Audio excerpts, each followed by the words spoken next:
every time you two are getting rough, my mind just sounds like Shia LaBeouf. It says no, no, no, no, no, just no, no, no, no, no.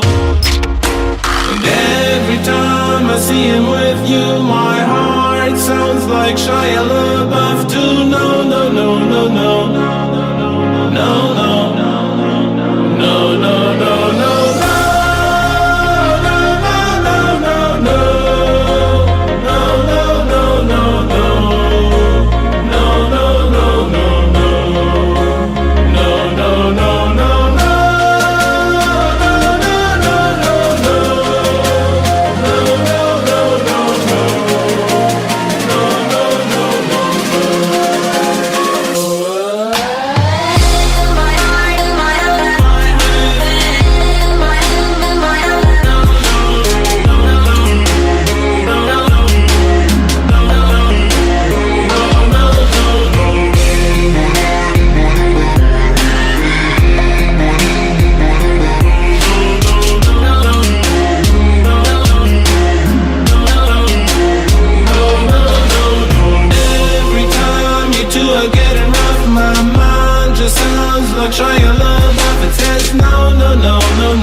আসসালামু আলাইকুম, welcome to my YouTube channel.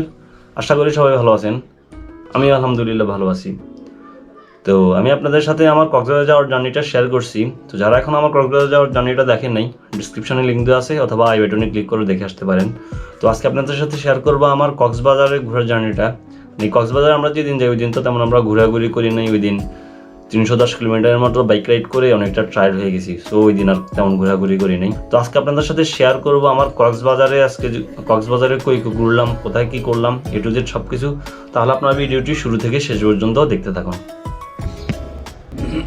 এখন গড়ি বাজতেছে almost 11টা, আর আমরা সকাল থেকে এখনো বের হই নাই। আমরা কালকে রিসোর্টে উঠে কালকে থেকে ঘুমে কাটাই দিতেছি, কারণ সবাই বাইক জার্নি করে সবার অবস্থা একেবারেই খারাপ। এই যে অনেক কষ্ট করে সবাইকে ঘুম থেকে উঠেছি। তো এখন আমরা বের হয়ে নাস্তা করব, দেন এরপরে বিচের দিকে যাব। তো বিচের দিকে যাই, দেন এরপর আপনাদের সাথে কথা হচ্ছে।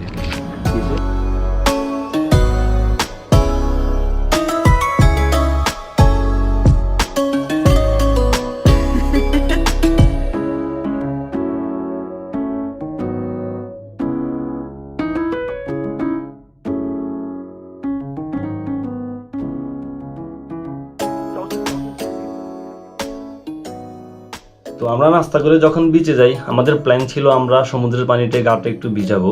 বাট বিচে গিয়ে পাটা ভিজানোর পরে আমাদের গা ভিজানোর শখ একেবারেই মিটে গেছে। কারণটা হচ্ছে পানির যে পরিমাণে ঠান্ডা, মানে গা ভিজানোর মতো সাহস আর পাই নাই। আর ঠান্ডা হওয়ারই কথা, একে তো ছিল শীতকাল, এর উপর হচ্ছে সারা রাত বৃষ্টি হয়েছিল, যার জন্য পানি মোটামুটি অনেক ঠান্ডা।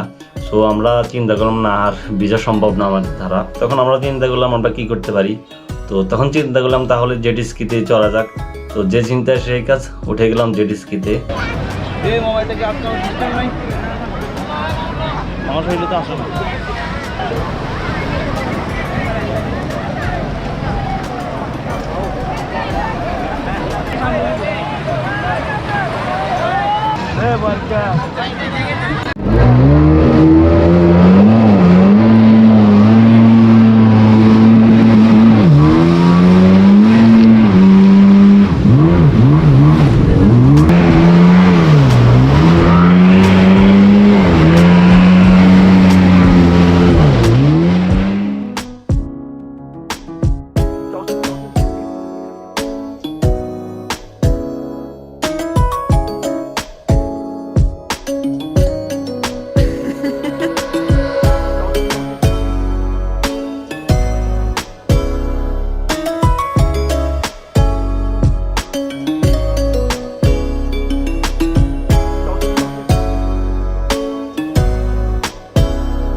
কক্সবাজার গেলে জেট স্কিতে চড়াটাই আমার কাছে সবচাইতে বেশি ভালো লাগে।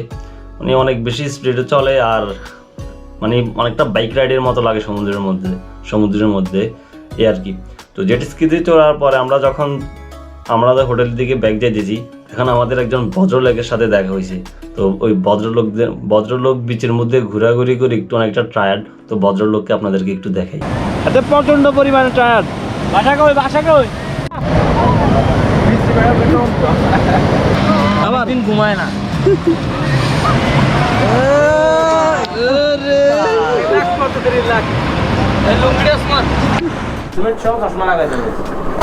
সমস্যা নাই, বাইরো কালকে সারা রাত বাইক এখানেই ছিল। তো কালকে সারা রাতে ধীরে ধীরে বৃষ্টি হয়েছে আর সারা রাতে বৃষ্টিতে ভিজছে বাইকটা।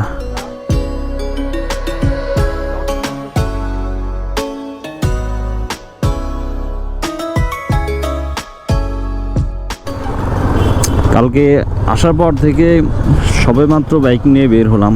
কালকে এসে বাইক রাখছি, এরপরে আর বাইক ধরি নেই। তো এখন যাচ্ছি মেরিন ড্রাইভ রোডে। কক্সবাজার আসছি, যদি মেরিন ড্রাইভে না যাই তাহলে কিভাবে হয়। আমরা চলে আসলাম মেরিন ড্রাইভ রোডে। তো কক্সবাজারের মূল আকর্ষণ আমার কাছে মেরিন ড্রাইভ রোডটাই লাগে।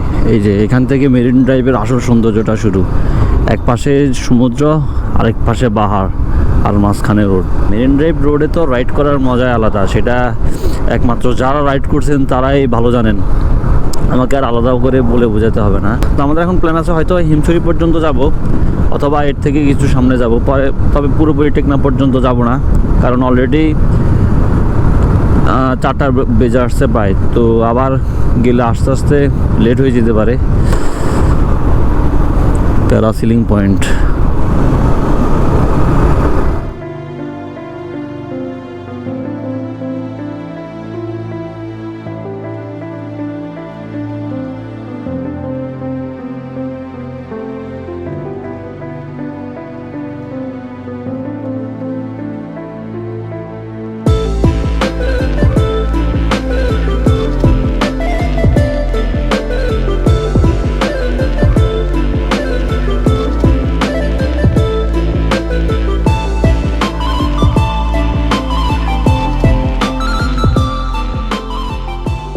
তো আমরা এখন হিমছড়িতে আসলাম।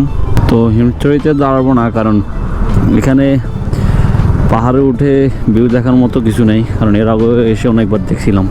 তার জন্য এখন আর এখানে দাঁড়াবো না। আমি এখন একটা ড্রোন খুব মিস করতেছি, কারণ একটা ড্রোন থাকলে এখানে সমুদ্র, পাহাড় প্লাস রোডের একসাথে খুব সুন্দরভাবে নেওয়া যেত। আর ড্রোন থেকে এখানের ভিউটা সবচাইতে বেশি টোস আসে। তো যাই হোক, যেহেতু নাই আফসোস করে লাভ নাই। তবে ইনশাআল্লাহ রিসেন্টলি একটা ড্রোন নেওয়ার প্ল্যান আছে।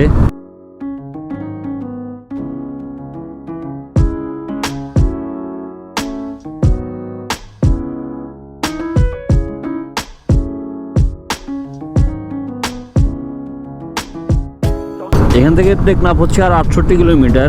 তবে টেকনাফ পর্যন্ত গেলে ভালো হতো, কারণ টেকনাফ পর্যন্ত গেলে আরও কিছু দারুণ দারুণ ভিউ উপভোগ করা যেত। কিন্তু এখন আমরা বিচে যখন গেছিলাম তখন আস্তে আস্তে লেট হয়ে গেছে, যার জন্য এখন আবার আমরা দুপুরে বের হইতে লেট হয়েছে। তো এখন আর যাবো না, কারণ এখন গেলে এখন 68 কিলো, আবার আসতে 68 কিলো অনেক সময় লেগে যেতে পারে। আর বেশি তাড়াহুড়া করেও যাওয়ার দরকার নেই, আমরা রিল্যাক্সে যাবো। নেক্সট আবার কখন আসলে তখন টেকনাফ যাবো বাইক নিয়ে, এখন আর না।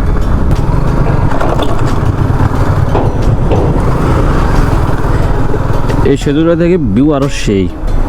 ওয়াও, নৌকাগুলো যে পা নাঙ্গল করে আছে সে লাগতেছে।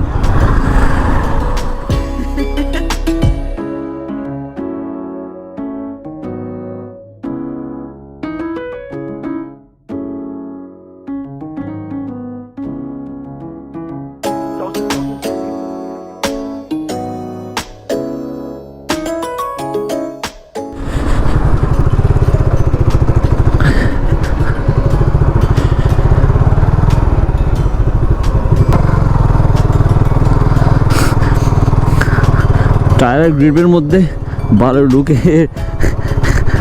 গাড়ি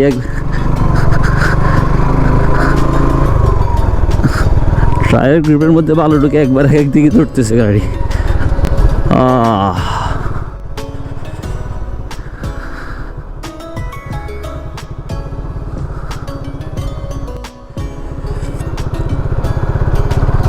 সেই সেই পানি, এই অনুভূতিটা আসলে বলে বোঝানোর মতো না। এক পাশে সমুদ্র আরেক পাশে পাহাড়, পুরো জোস।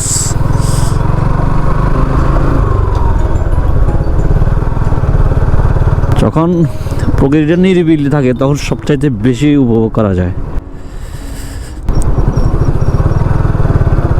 আমরা দুইজন বাইক রাইড করতেছি শুধু,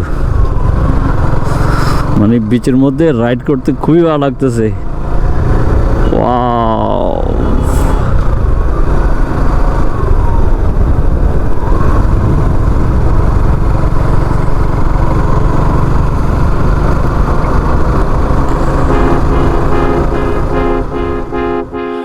Every time you two are getting rough, my mind just sounds like Shia LaBeouf. It says no, no, no, no, no. Just no, no, no, no, no. And every time I see him with you, my heart sounds like Shia LaBeouf too. No, no, no, no, no. No, no, no, no, no, no, no.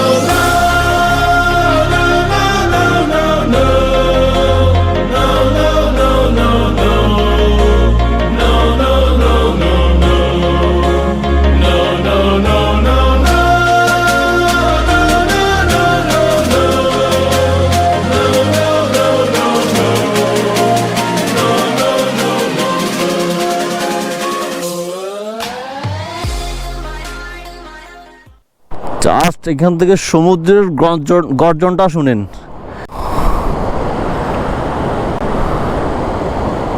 মানে এখান থেকে আজকে যেতে ইচ্ছে করতেছে না।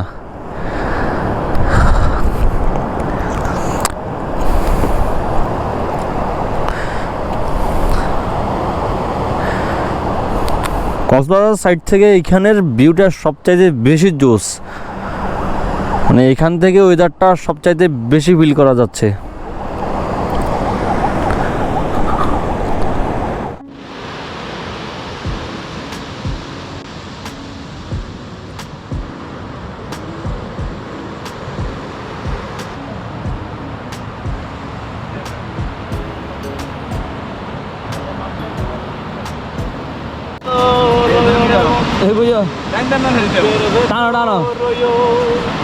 অন্তরে অন্তর মিশাইয়া পীড়িতের গান গাই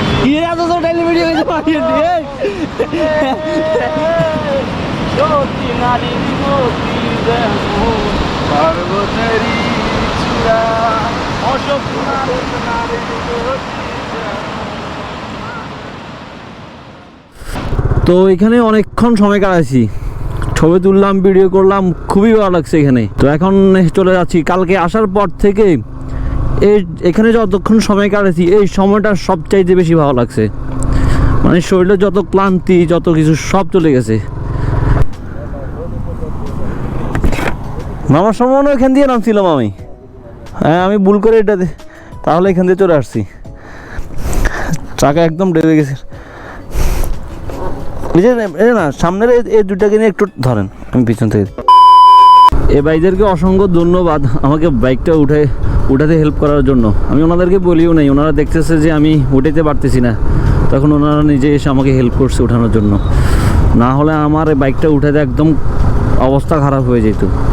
আর আমার ফ্রেন্ড ওরা ছিল পিছনে, ওরা আরেক পাশ দিয়ে উঠছিল। আমি ট্রেনে চলে আসছি, ভাবছিলাম আমি উঠে যেতে পারবো, যার জন্য আমি একা একা ট্রেনে চলে আসছিলাম। এখন ওনারা যদি আমাকে হেল্প না করতো তাহলে আমি এখন দাঁড়ায় থাকতে হইতো এখানে। তো কক্সবাজার আসার পর থেকে এখানে যতটুকু সময় কাটাইছি এই সময়টা সবচাইতে বেশি বেস্ট ছিল আর কি। মানে খুবই ভালো লাগছে এখানে সময় এখানে ফিলিংসটা আমি আপনাদেরকে মুখে বলে বোঝাতে পারবো না। আমরা এখানে আসার পর আমরা যে দুপুরে খাওয়া দাওয়া করি নাই, আমরা ওইটাই ভুলে গেছি। মানে একদম সবাই প্রকৃতির মাঝে হারিয়ে গেছি। তো বিচের মধ্যে অনেকক্ষণ বাইক রাইড করে বাইকের মোটামুটি কন্ডিশন কিছুটা খারাপ হয়ে যায় বলতে ট্রেনের মধ্যে অনেক ভালো লাগে, বিভিন্ন চিপা চাপায় ভালো করে ভালো লাগে, অনেক সাউন্ড বেড়ে গেছিলো, যার জন্য বাইকটা ওয়াশ করা অনেক বেশি জরুরি হয়ে পড়ছিল। সো আমরা কক্সবাজারের ওখানে গিয়ে বাইকটাকে ওয়াশ করে নিই। দেন এরপরে এখান থেকে আমরা রিসোর্টে গিয়ে রেস্ট নিই, তারপরে আবার বের হয়ে সামুদ্রিক মাছ খাই, এইভাবে সেভাবে সময় কাটাই আর কি। আলহামদুলিল্লাহ দিনটা খুব সুন্দরভাবে আমরা কাটাই। তো এই পুরো দিনটা আপনাদেরকে আমি যতটুকু পারছি ভালোভাবে দেখানোর ট্রাই করছি। তো কেমন লাগলো আপনারা অবশ্যই কমেন্টস করে জানাবেন। তো এরপর আমাদের প্ল্যান হচ্ছে বান্দরবন যাওয়ার। সো আপনাদের সাথে ইনশাল্লাহ নেক্সট ব্লগে দেখা হবে। তো আজকে বিদায় নিচ্ছি, ভালো থাকবেন সবাই, আল্লাহ হাফিজ।